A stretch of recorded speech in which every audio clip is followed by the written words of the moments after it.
હું Mihir Mehta, ward number 10 ઉમેદવાર. આજે અમે કાળવા ચોક વિસ્તારથી માંગનાથ વિસ્તારની અંદર અમે લોક સંપર્ક માટે નીકળ્યા હતા અને જે અહીંની પ્રજાના જે કાંઈ પ્રશ્નો છે એ બધા સાંભળતા હતા. હકીકતમાં ખરેખર 5 વર્ષની અંદર અહીંયા ભાજપની જે આખી પેનલ હતી એણે એક કામ નથી કર્યું અને જે પ્રજામાં જેનો રોષ છે તે રોષ અમે સાંભળીએ અને એના આશીર્વાદ રૂપે એક મત માગીએ અને અમે સવારથી આજે માંગનાથ વિસ્તાર, અંબિકા ચોક વિસ્તાર, આ બધા વિસ્તાર લીધા છે. પ્રજાઓ સાથે લોક સંપર્ક કરી અને અમારા એક પેનલને મત આપે અને પેનલ ટુ પેનલ મતદાન કરી અમારી આખી પેનલને જીતાડે એ અમે બધા પાસે આશા રાખીએ છીએ. જય હિન્દ, જય ભારત. હું દીપ્તિ ઉર્ફે ઝરણા નયન વસાવડા, વોર્ડ નંબર 10 માંથી ઉભેલી છું કોંગ્રેસ પક્ષે.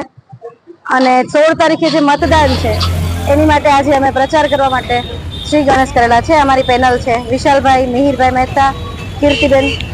પ્રજાજનોમાં ભાજપમાં જે કોઈ રોષ છે આજે અમારી પાસે ઠાલવેલો કે રસ્તાની સગવડતા નથી, કોઈને પાણીના ટાંકાની અગવડતા છે, તો આ બધા રોષની સગવડતા અમે લોકો તમારા લગભગ બધા પ્રશ્નોના હલ રૂપે વિશ્વાસ મૂકવો એવી આશા સાથે આજે નીકળ્યા છીએ.